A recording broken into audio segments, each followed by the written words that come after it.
Very good morning student, कैसे हो? बढ़िया, मस्त। एक बार फिर से गायत्री ऑनलाइन साइंस क्लास में आपका हार्दिक स्वागत करता हूं। तो बेटा, लास्ट टाइम हम बात कर रहे थे आपसे साबुन से संबंधी, साबुन की निर्माण की प्रक्रिया हमने देखी थी और हम पढ़ रहे हैं, अपना जो टॉपिक चल रहा है वो चल रहा है साबुन तथा अपमार्जक। साबुन तथा अपमार्जक के बारे में हम पढ़ रहे हैं, जिसमें मैंने आपको बताया था कि हम दोनों को अलग अलग तरीके से पढ़ेंगे। पहले हम दोनों की अलग अलग से डेफिनेशन देखेंगे, उसके बाद दोनों में अंतर देखेंगे, उसके बाद में हम इसके सफाई की प्रक्रिया की बात करेंगे। तो हमने आपको कल जो लास्ट वीडियो थी उसमें आपको साबुन के बारे में बताया था। उसके बाद में जो अब आता है अपना, वो आता है नेक्स्ट टॉपिक जो है अपमार्जक। अगला ये टॉपिक होगा अपना अपमार्जक। अपमार्जक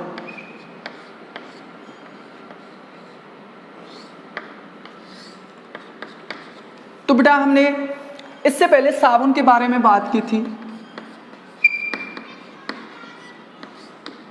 साबुन के बारे में हमने इससे पहले बात की थी। तो कई बच्चों ने फ़ोन करके पूछा था कि सर, ये कठोर जल के अंदर साबुन जो होता है ये झाग उत्पन्न नहीं करता है, जबकि मृदु जल में ये झाग उत्पन्न करता है। इसका कारण क्या है? इसका कारण पूछ रहे थे कि ये मृदु जल के अंदर झाग उत्पन्न क्यों करता है।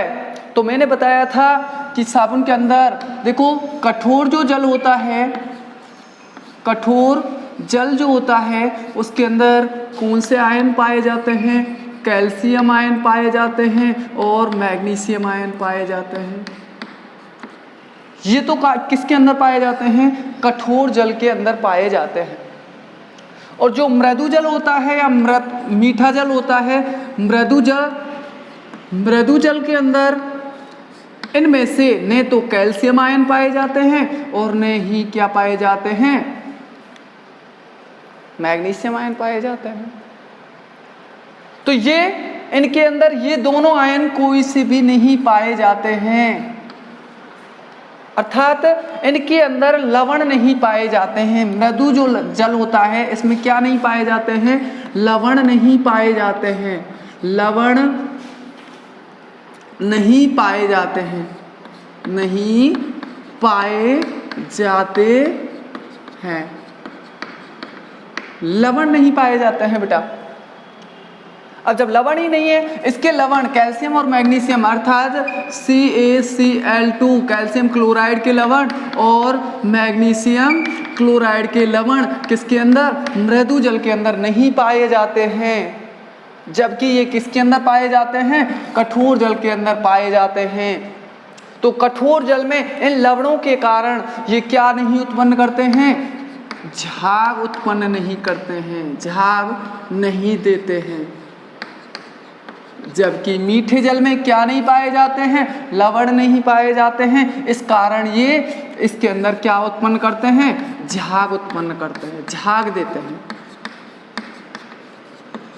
आपको मालूम है कि ये जो कैल्शियम और मैग्नीशियम आयन होते हैं, साबुन के अणु, साबुन क्या होता है आपका? 3RCOONA या के, ये जो होते हैं साबुन है आपका। साबुन से इन सोडियम तथा पोटेशियम आयनों को क्या कर देते हैं? हटा देते हैं। साबुन से इनको क्या कर देते हैं? हटा देते हैं और इनके स्थान पर खुद जुड़ जाते हैं और खुद जुड़कर कैल्शियम तथा मैग्नीशियम के क्या बना लेते हैं? लवण बना लेते हैं। ये हटा दिए तो क्या बन जाते हैं? 3RCOO, या तो कैल्शियम जुड़ेगा या मैग्नीशियम जुड़ जाता है।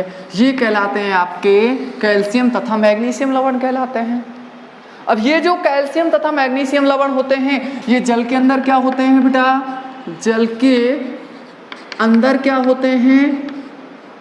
जल के अंदर अघुलनशील होते हैं, अघुलनशील होते हैं। और अघुलनशील होने के कारण ये क्या हो जाते हैं? अवक्षेपित हो जाते हैं। अवक्षेप के रूप में एक गाढ़ा पदार्थ बना लेते हैं और अवक्षेप के रूप में प्राप्त होते हैं, अर्थात झाग उत्पन्न नहीं करते, झाग उत्पन्न नहीं करते हैं। इस तरीके से कठोर जल में जो साबुन होता है वो झाग उत्पन्न नहीं करता है, जबकि मृदु जल के अंदर झाग उत्पन्न करता है। इसका कारण होता है कि इसके अंदर, मृदु जल के अंदर आपके लवण नहीं पाए जाते हैं। क्लियर बात बेटा? तो उसके बाद में हम बात करते हैं आपसे अपमार्जक से संबंधी। तो बेटा देखो,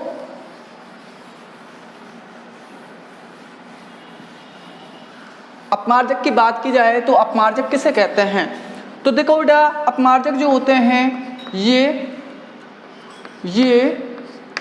सोडियम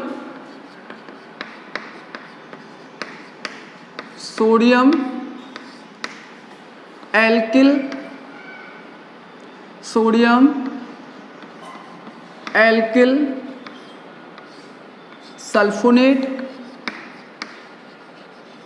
सल्फेट या सल्फोनेट भी लिख सकते हैं, सल्फोनेट।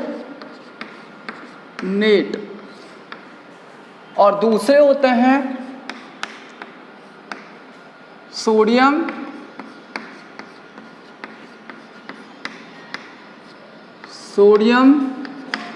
एल्किल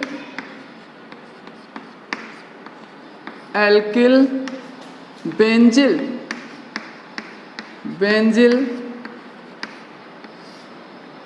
सल्फोनेट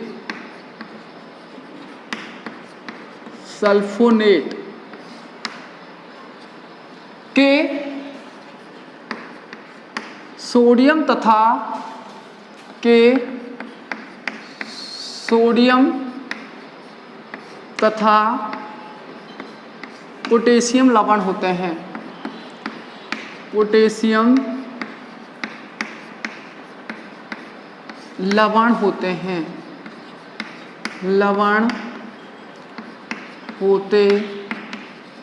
हैं, तो साबुन क्या होते हैं? साबुन तो उच्च वसीय अम्लों के सोडियम तथा पोटेशियम लवण होते हैं, जबकि जो अपमार्जक होते हैं ये सोडियम एल्किल सल्फेट या सल्फोनेट या सोडियम एल्किल बेंजिल सल्फोनेट के सोडियम तथा पोटेशियम लवण होते हैं। देखो बेटा, इनको हम यदि डिनोट करें, हम किस तरीके से इसको लिख सकते हैं? सोडियम एल्किल सल्फेट का मुख्य रूप से किस तरीके से इसको निरूपित करते हैं? तो देखो बेटा, ये कह रहा है सोडियम एल्किल सल्फेट। मैंने आपको बताया था एल्किल के लिए हम सबसे पहले क्या लगा देते हैं? आर लगा देते हैं। तो आर लगा दिया आपने, उसके साथ में हम इसको सल्फेट के लिए हम क्या लिखते हैं? OSO3Na। और इसको निरूपित कर सकते हैं आर, ये कह रहा है एल्किल बेंजिल, तो बेंजिल के लिए लगाएंगे हम C6H5SO3Na।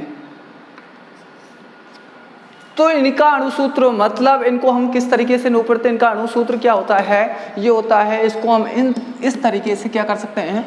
व्यक्त कर सकते हैं। तो ये क्या हो गया? देखो बेटा, इसका नाम Na से सोडियम, R से एल्किल, और यदि हम इसको देखें SO3 और O कितने हो जाते हैं? SO4 यहाँ पर है 3 ऑक्सीजन और 1 ऑक्सीजन, ये क्या हो गई? 4 ऑक्सीजन हो गई। तो क्या बना लिया? SO4 बना लिया। और SO4 क्या होता है आपका? सल्फेट होता है। क्या होता है बेटा? सल्फेट होता है। तो हम इसको क्या बोल सकते हैं? Sodium alkyl. ये एल्किल आर किसको प्रदर्शित करता है? एल्किल समूह को प्रदर्शित करता है। एल्किल समूह का मतलब क्या होता है? एल्किल समूह का मैंने बता दिया था। हम आर को किस लिए व्यक्त करते हैं? जो लंबी कार्बन श्रृंखला, ये लंबी कार्बन श्रृंखला को प्रदर्शित करता है,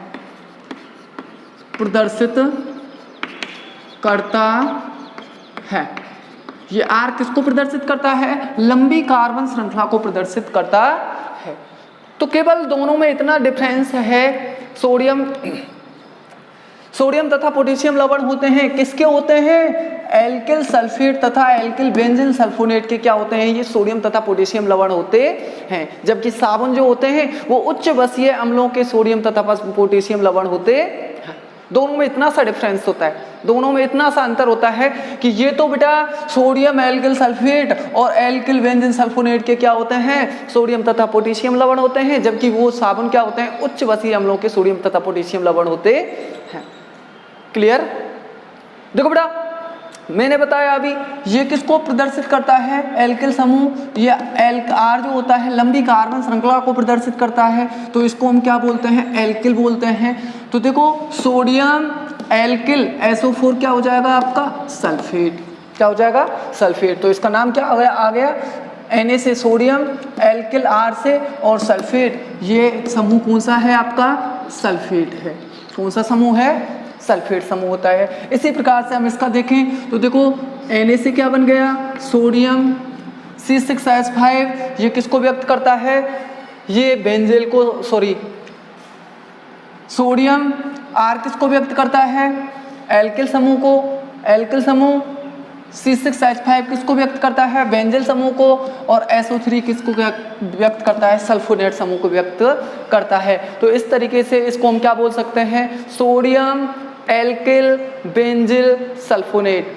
दोबारा से रिपीट करता हूं, सोडियम एल्किल बेंजील सल्फोनेट, ये क्या हो जाएगा? सोडियम एल्किल सल्फेट या सल्फोनेट। क्लियर? तो बेटा इनमें आपको साबुन से केवल एक चीज, ये सल्फेट आयन और यहां पर होते हैं आपके बेंजील सल्फोनेट आयन, ये आपको क्या दिखाई दे रहे हैं? अलग दिखाई दे रहे हैं साबुन से। साबुन और उसमें हम अंतर देखें तो देखो साबुन, और इधर लिख देता हूं मैं अपमार्जक, दोनों में देखते हैं तो साबुन का हमने क्या पढ़ा था? 3RCOO Na पढ़ा था, जबकि ये क्या होते हैं? ये होते हैं R, वो वाले आपको जो लिखना है OSO3 Na होते हैं ये। तो यहाँ पर आपको दिखाई दे रहा है R भी है, R भी यहाँ पर है, यहाँ पर COO है, जबकि यहाँ पर क्या है? SO4, SO3 और O मिलके क्या बना देते हैं? SO4 बना देते हैं। और सोडियम यहाँ पर है और सोडियम यहाँ पर है। तो केवल दोनों में अंतर किसका है? इधर तो सल्फेट आयन होते हैं और इधर कौन से होते हैं? एसीटेट आयन होते हैं। ये जो आपको COO दिखाई दे रहा है ये क्या होता है आपका? एसीटेट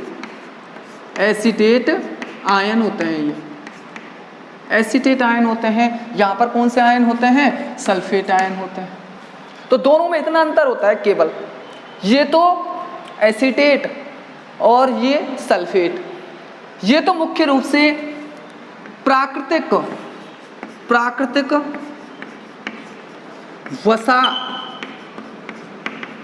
का प्रयोग करके बनाए जाते हैं, प्रयोग किया जाता है। प्राकृतिक वसा अर्थात जो प्राकृतिक जीव जंतु होते हैं उनसे प्राप्त, या प्राकृतिक जो पेड़ पौधे होते हैं उनसे प्राप्त उत्पादों के द्वारा, उनसे प्राप्त उत्पादों का इनको बनाने में उपयोग किया जाता है, जबकि इनके अंदर इन प्राकृतिक पदार्थों का मुख्य रूप से उपयोग नहीं किया जाता है। इसमें मानव के द्वारा जो निर्मित रासायनिक पदार्थ होते हैं उनका उपयोग ज़्यादातर किया जाता है। इसीलिए ये मुख्य रूप से साबुन की तुलना में अत्यधिक क्या अपमार्जक जो होते हैं, अत्यधिक कैसे होते हैं? अत्यधिक लाभदायक होते हैं। लाभदायक का मतलब होता है अत्यधिक अच्छे होते हैं, साबुन की तुलना में बहुत अधिक अच्छे होते हैं।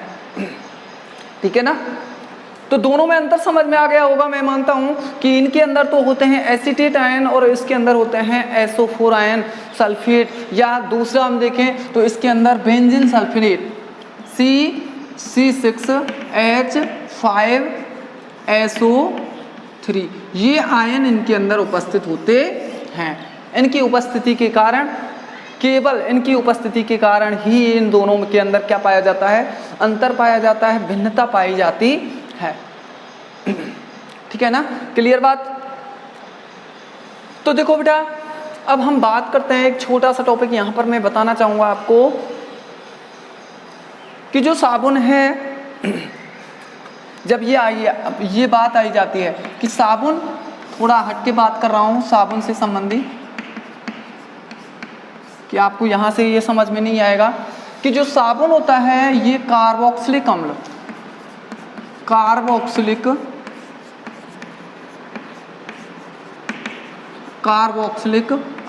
इसका अणुसूत्र क्या होता है? कार्बोक्सिलिक अम्ल का होता है COOH। कार्बोक्सिलिक अम्ल को हम किससे व्यक्त करते हैं? COOH से। तो ये कार्बोक्सिलिक अम्ल है, तो इसके अंदर दो पार्ट होंगे, एक तो पार्ट होगा आपका COO, एक तो ये पार्ट होगा और एक होगा इसमें ये पार्ट, तो दो आयन होंगे इसमें, एक तो ये तो ऋण आयन हो गया, ये क्या हो गया? धन आयन हो गया। अब आपको मालूम है बेटा, यदि हम इसकी संरचना देखें, इसकी संरचना देखते हैं हम, तो संरचना में आपको स्पष्ट दिखाई देगा कि C द्विबंध O एकल बंध OH। तो देखो COOH ये तो बनेगा, एक C OH, यहाँ पे एकल बंध लगा हुआ, यहाँ लगा दे, तो ये तो प्राप्त हुआ है आपको। ये इसकी क्या होती है? संरचना होती है। कार्बोक्सिलिक अम्ल की क्या है? ये संरचना है। तो बेटा इसमें से ये H यहाँ से क्या हो जाता है? चला जाता है। तो हमारे पास में शेष क्या रह जाता है? यदि यहाँ से ये H चला गया तो हमारे पास में क्या शेष रह गया? COO। क्या रह गया? COO। और इन COO को क्या बोलते हैं? एसीटेट आयन बोलते हैं।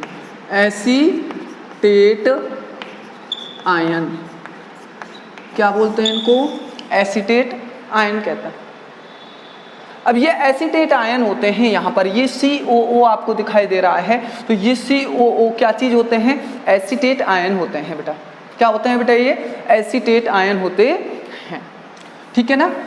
अब देखो इन एसीटेट आयन, मैंने आपको बताया था, आपने आर्यनीय संकल्पना, ब्रोंस्टेन-स्लौरी संकल्पना पढ़ी थी, तो देखो इसने COOH, इसने अपने आप में से एक प्रोटॉन किसी को दे दिया, तो प्रोटॉन देने पर देने वाले क्या कहलाते हैं? प्रोटॉन देने वाले क्या कहलाते हैं? जो देते हैं वो अम्ल कहलाते हैं, देने वाले अम्ल कहलाते हैं, और बनने वाले क्या होते हैं? क्षार। तो क्या बना इससे? या इसने ये दे दिया किसी को, माइनस कर दिया अपने आप में से दे दिया, तो बचे COO बचे, और जो बनने वाले होते हैं वो क्या होते हैं? संयुग्मी होते हैं, संयुग्मी होते हैं। और ये अम्ल है तो संयुग्मी क्या होगा? क्षार। तो ये एसीटेट जो आयन होते हैं, इन एसीटेट आयनों की जो प्रकृति होती है वो कैसी होती है बेटा? क्षारीय होती है। कैसी प्रकृति होती है? इन एसीटेट आयनों की प्रकृति कैसी होती है? क्षारीय, क्योंकि ये संयुग्मी क्या बनाते हैं? क्षार बनाते हैं, इसीलिए एसीटेट आयन कैसी प्रकृति के होते हैं? क्षारीय प्रकृति के होते हैं। इसीलिए जो साबुन होता है, वह क्षारीय प्रकृति का होता है, क्षारीय प्रकृति का होता है। आपसे प्रश्न पूछा जाता है, ये साबुन क्षारीय प्रकृति का होता है क्यों? क्या कारण होता है? या साबुन का जलीय विलयन क्षारीय प्रकृति का होता है क्यों? तो इसके अंदर एसीटेट आयन उपस्थित होते हैं। ये एसीटेट आयन जो होते हैं ये कैसी प्रकृति के होते हैं? क्षारीय प्रकृति के होते हैं। इसलिए जो साबुन होता है वो, साबुन का विलयन होता है या साबुन होता है वो कैसी प्रकृति का होता है? क्षारीय प्रकृति का होता है। क्लियर बेटा? ये थोड़ा सा मैंने नॉलेज के उद्देश्य से, ये प्रश्न कभी कभी पूछ लिया जाता है कि ये कहाँ से आ जाते हैं, ASCOO कहाँ से आया है इसके अंदर।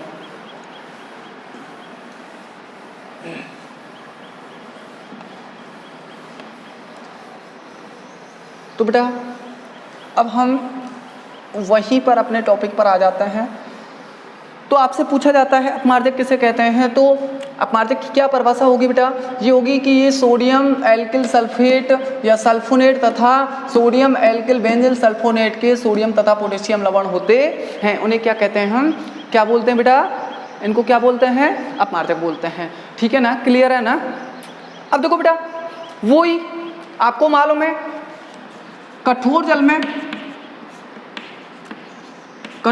में कौन कौन से आयन होते हैं? कैल्शियम प्लस मैग्नीशियम होते हैं, मैग्नीशियम आयन होते हैं। अब ये क्या करते हैं? कैल्शियम तथा मैग्नीशियम आयन, ये आपका हो गया अपमार्जक OSO3 Na, या यहाँ पर पोटेशियम हो सकता है, कुछ भी हो सकता है, ठीक है ना। अब ये जो आपके कैल्शियम और मैग्नीशियम आयन होते हैं, ये इनको यहाँ से क्या कर देते हैं? हटा देते हैं। हटा दिए ये इनको। कैल्शियम तथा मैग्नीशियम आयन अपमार्जक में उपस्थित सोडियम तथा पोटेशियम आयनों को क्या कर देते हैं? हटा देते हैं। अब इन्होंने इनको हटा दिया तो क्या बन गए बेटा? इससे क्या बन जाएगा? ROSO3 और उनके स्थान पर कौन जुड़ जाएगा बेटा? कैल्शियम या मैग्नीशियम आयन क्या हो जाते हैं? जुड़ जाते हैं। ये जुड़ गए तो कैल्शियम तथा मैग्नीशियम की क्या बन गए? अब लवण बन गए। कैल्शियम तथा ये तो किसके थे? सोडियम तथा पोटेशियम के लवण थे। अब इन्होंने इन दोनों ने इनको हटा दिया, इन दोनों ने इनको हटा दिया, उनके स्थान पर कौन जुड़ गए? खुद जुड़ गए। तो किसके लवण बन गए? कैल्शियम तथा मैग्नीशियम के लवण बन गए। अब ये जो कैल्शियम तथा मैग्नीशियम के लवण होते हैं, कैल्शियम तथा मैग्नीशियम के जो लवण होते हैं, ये जल के अंदर क्या होते हैं? जल में घुलनशील होते हैं, घुलनशील होते हैं। किसके कारण? इनकी उपस्थिति के कारण, सल्फेट आयनों की उपस्थिति के कारण, या फिर हम यूँ कह सकते हैं कि जो सल्फेट आयन होते हैं वो जल के अंदर क्या होते हैं? घुलनशील होते हैं। सल्फेट आयन जो होते हैं जल में कैसे होते हैं? घुलनशील होते हैं। कठोर जल के अंदर क्या होते हैं? घुलनशील होते हैं।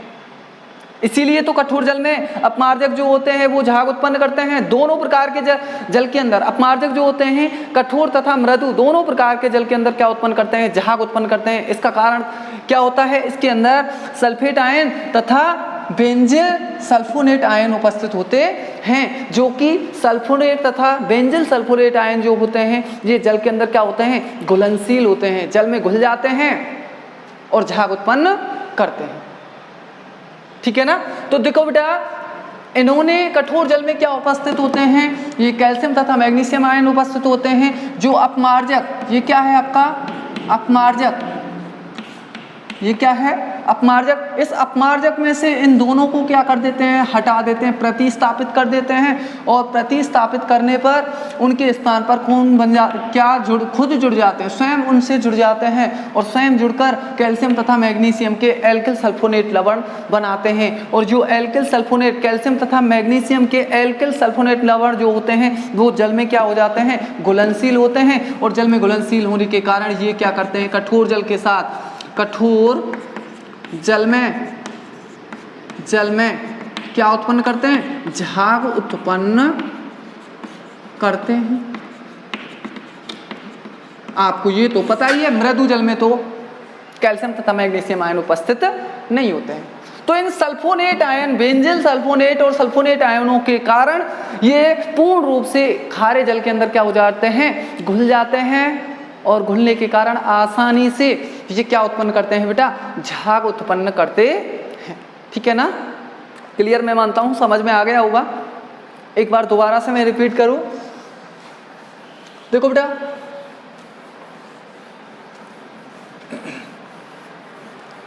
आपको ये तो मालूम है कठोर जल में कौन से आयन होते हैं, ये तो आपको मालूम हो ही गया है। तो हम सबसे पहले देखते हैं कोई भी अपमार्जक देखते हैं। अपमार्जक क्या होते हैं? SO3 तथा सोडियम तथा पोटेशियम लवण होते हैं, सोडियम तथा पोटेशियम लवण होते हैं। ये तो क्या है आपका? अपमार्जक।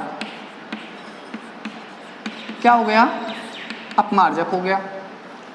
अब इस अपमार्जक के अंदर ये आपके जो सोडियम तथा पोटेशियम आयन होते हैं, ये कठोर जल में उपस्थित कैल्शियम तथा मैग्नीशियम आयनों द्वारा क्या कर दिए जाते हैं? प्रतिस्थापित कर दिए जाते हैं, प्रतिस्थापित कर दिए जाते हैं, कर दिए जाते हैं। अब यदि ये प्रतिस्थापित हो गए तो इनके स्थान पर कैल्शियम तथा मैग्नीशियम लवण क्या होते हैं? जुड़ जाते हैं। तो SO3 और क्या जुड़ जाएगा आपका Mg या CN। तो ये आपको क्या प्राप्त हो गए, कैल्शियम तथा मैग्नीशियम लवण बन गए, मैग्नीशियम लवण बन गए। अब ये जो कैल्शियम तथा मैग्नीशियम लवण होते हैं, इन सल्फ्योनेट या सल्फेट आयनों के कारण जल में क्या होते हैं, घुलनशील होते हैं। कैसे जल में, कठोर जल में, कठोर जल में घुलनशील होते हैं, घुलनशील होते हैं। अब ये घुलनशील हैं तो क्या उत्पन्न करेंगे, घुल जाते हैं तो ये झाग उत्पन्न करते हैं। तो इस तरीके से आपको मालूम हो गया कि बेटा जो अपमार्जक होते हैं ये कठोर तथा मृदु दोनों प्रकार के जल के अंदर क्या उत्पन्न करते हैं, झाग उत्पन्न करते हैं। क्यों, आपको ये तो मालूम ही है बेटा। इसका कारण क्या है, आपने देखा होगा शैम्पू होते हैं, शैम्पू दोनों प्रकार के उसके अंदर क्या करते हैं, झाग उत्पन्न करते हैं। तो वो अपमार्जक की तरह कार्य करता है। उसके अंदर ये सल्फेट तथा सल्फोनेट आयन क्या किए जाते हैं, मिलाए जाते हैं। रासायनिक पदार्थ जो होते हैं प्राकृतिक नहीं होके ये बाहरी रूप से इनके अंदर प्राकृतिक रूप में नहीं मिलाते हैं, बाहरी रूप से इनके अंदर ये क्या किए जाते हैं, मिलाए जाते हैं, जिनके कारण ये दोनों प्रकार के जल के अंदर क्या करते हैं, झाग उत्पन्न करते हैं। ठीक है ना, क्लियर बात कि जो अपमार्जक होते हैं कठोर तथा मृदु दोनों प्रकार के जल में झाग उत्पन्न करते हैं। इसका कारण क्या होता है, क्योंकि इसके अंदर जो बनने वाले कैल्शियम तथा मैग्नीशियम सल्फेट लवण जो होते हैं ये कैसे होते हैं, जल में घुलनशील होते हैं, और जल में घुलनशील होने के कारण ये क्या उत्पन्न करते हैं, झाग उत्पन्न करते हैं। ठीक है ना। तो इस तरीके से बेटा अपमार्जक जो होता है ये आपका कंप्लीट होता है।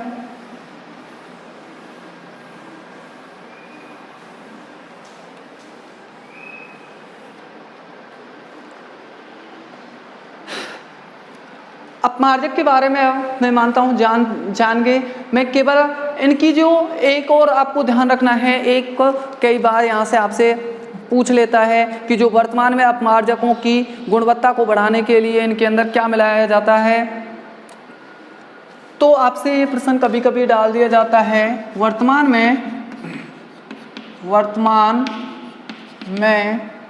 अपमार्जकों की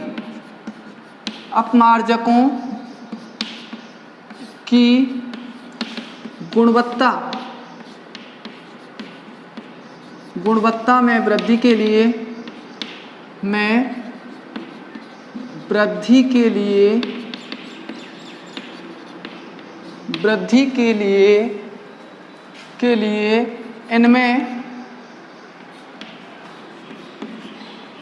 इनमें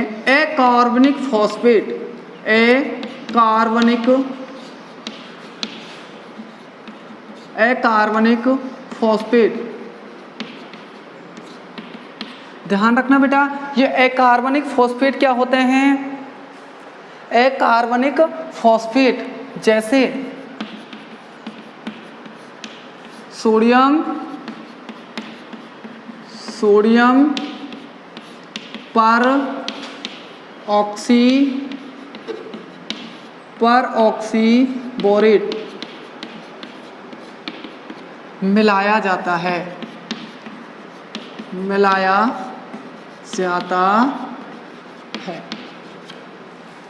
किसका इस्तेमाल करते हैं, सोडियम पर ऑक्सीबोरेट का इस्तेमाल करते हैं। क्यों, इनकी किसके अंदर गुणवत्ता में वृद्धि करने के लिए इसके अंदर वर्तमान में क्या मिलाया जाता है, सोडियम पर ऑक्सीबोरेट। ये क्यों अकार्बनिक फॉस्फेट होता है, ये कैसा फॉस्फेट होता है, अकार्बनिक फॉस्फेट होता है। इसके अंदर ये जो आपका अकार्बनिक फॉस्फेट है क्या सोडियम पर ऑक्सीबोरेट, ये कैसा है? अकार्बनिक फॉस्फेट होता है। अकार्बनिक का मतलब होता है जिनके अंदर बिल्कुल भी, इसके अंदर बिल्कुल भी कार्बन की संख्या नहीं होती है, कोई भी कार्बन नहीं होगा इसके अंदर। सोडियम पर ऑक्सीबोरेट के अंदर कोई भी क्या नहीं होता है? कार्बन परमाणु नहीं होता है। और कार्बन जिसके अंदर नहीं होता है वो क्या कहलाते हैं? अकार्बनिक। क्या कहलाते हैं? अकार्बनिक। बिना कार्बन के, नाम से मालूम हो जाने चाहिए, अकार्बनिक, बिना कार्बन के क्या उपस्थित है? फॉस्फेट समूह उपस्थित है।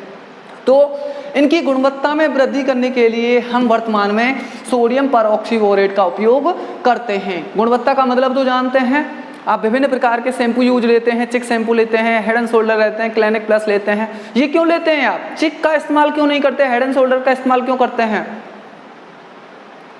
कि आपको उनके गुणों के बारे में पता है। तो इनके गुणों में वृद्धि के लिए हम किसका उपयोग करते हैं? सोडियम परऑक्सीबोरेट का इस्तेमाल करते हैं। ध्यान रखना बेटा, सोडियम परऑक्सीबोरेट का उपयोग वर्तमान में अपमार्जकों की गुणवत्ता में वृद्धि के लिए किया जाता है। ठीक है ना? समझे ना बात क्लियर बेटा? कोई दिक्कत? तो ये हो जाते हैं आपके अपमार्जक। अपमार्जक और साबुन दोनों के बारे में आपने अलग अलग तरीके से अब पढ़ा है।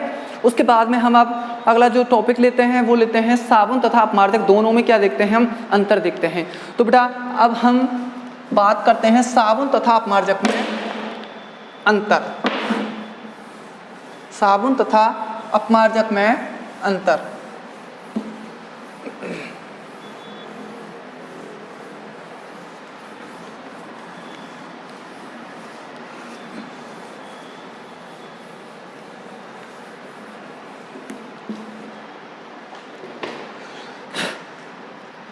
देखो बेटा, एक साइड में लिख रहा हूं मैं साबुन और एक साइड लिख देता हूं अपमार्जक।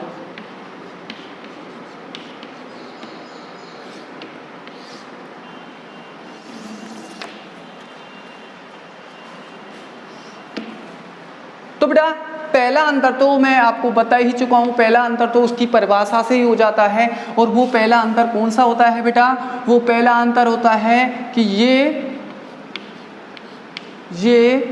उच्च वसीय अम्लों के सोडियम तथा पोटेशियम लवण होते हैं। लवण होते हैं।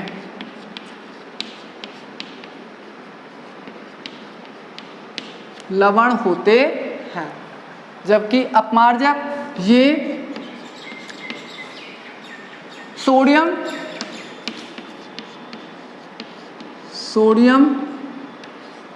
एल्किल सल्फेट या सल्फोनेट एवं सोडियम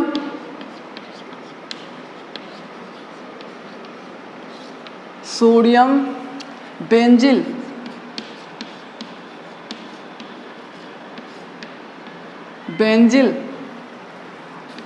एल्किल सल्फोनेट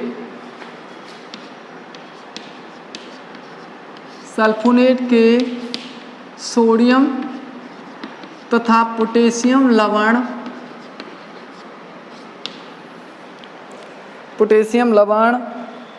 होते हैं।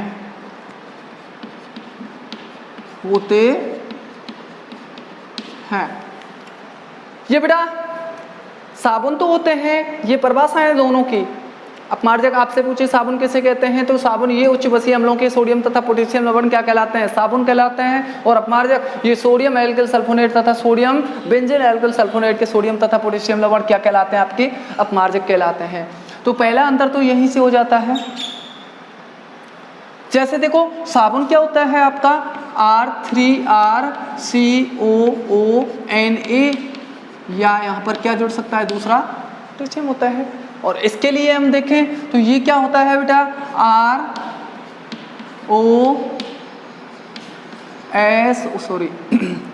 SO3Na या यहाँ पर पोटेशियम हो सकता है। इसी प्रकार से यदि हम देखें तो R, यहाँ पर बेंजीन के लिए मैंने क्या बताया था, C6H5 क्या जोड़ेगा, SO3 और इसके साथ में क्या जोड़ सकते हैं, सोडियम तथा पोटेशियम लवण। तो ये तो होते हैं आपके अपमार्जक और ये होता है आपका साबुन। ठीक है,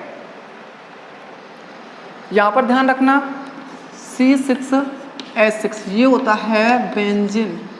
क्या होता है ये, बेंजीन, ये होता है बेंजीन। अब यहाँ पर देखो ये जो आपका बॉन्ड है ये एक हाइड्रोजन को प्रदर्शित करता है, इसके साथ इसने बॉन्ड बना लिया तो एक हाइड्रोजन यहाँ पर कम हो गया, ये बेंजीन ही है। क्या है ये, बेंजीन ही है। यहाँ पर इसके साथ में इसने एक बॉन्ड बना लिया है तो एक हाइड्रोजन क्या हो गया, इसमें कम हो गया है। ये संयोजकता को क्या कर रहा है, यहाँ पर इसकी संयोजकता पूर्ण करने के लिए हमने यहाँ पर 5 दिखाया है, 5 और एक इसको हम जोड़ेंगे तो ये कितने हो जाएंगे, 6। ठीक है ना, ये बेंजीन का अणुसूत्र होता है C6H6। ये किसका अणुसूत्र है, बेंजीन का। तो वही बेंजीन समूह यहाँ पर जुड़ा हुआ है, ध्यान रखना बेटा। तो ये तो पहला अंतर हो जाता है। दूसरा हम देखते हैं सेकंड अंतर। आपको ये मैंने बताया था कि जो साबुन होते हैं वो कठोर जल के साथ में झाग उत्पन्न नहीं करते हैं।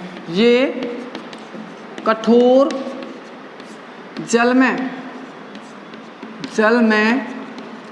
झाग नहीं देते हैं, झाग नहीं देते हैं।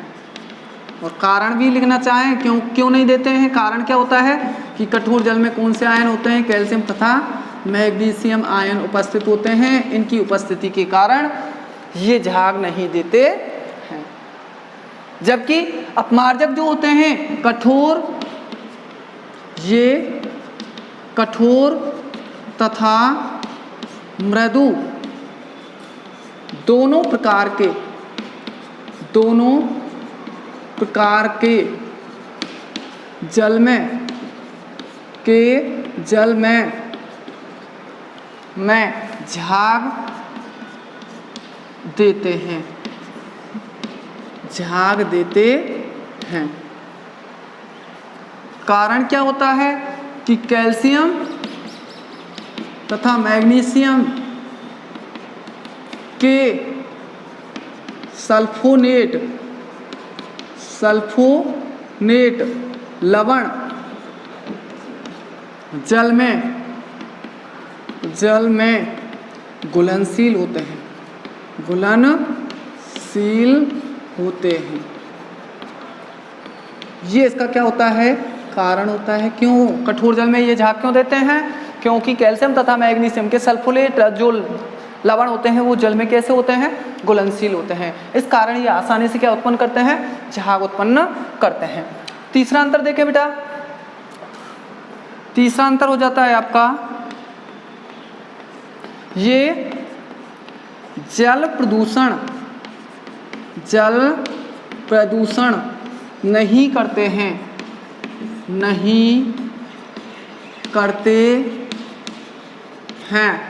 जबकि ये जल प्रदूषण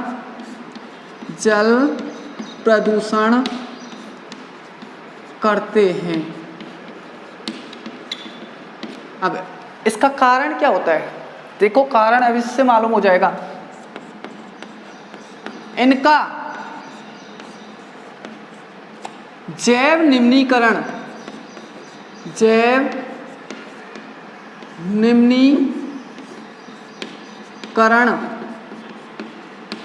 किया जा सकता है। इनका जैव निम्नीकरण नहीं किया जा सकता है, नहीं किया जा सकता है।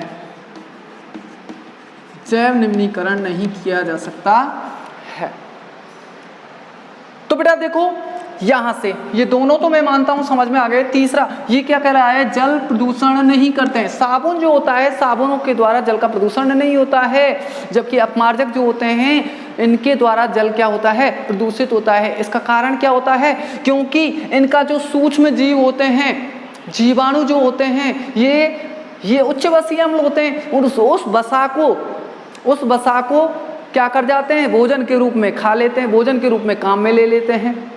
संतृप्त वसा को, वसीय अम्लों का उपयोग उन सूक्ष्म जीवाणुओं के द्वारा कर लिया जाता है भोजन के रूप में, अर्थात उनका जीवाणुओं के द्वारा क्या कर दिया जाता है, निम्नीकरण कर दिया जाता है। छोटे छोटे और अवयवों में क्या कर दिया जाता है, परिवर्तित कर दिया जाता है। परिवर्तित करने के कारण कोई भी शेष पदार्थ जल के अंदर मौजूद नहीं होता है। तो इनका जैव निम्नीकरण, जैव का मतलब होता है जीवाणुओं के द्वारा क्या कर दिया जाता है, निम्नीकरण कर दिया जाता है।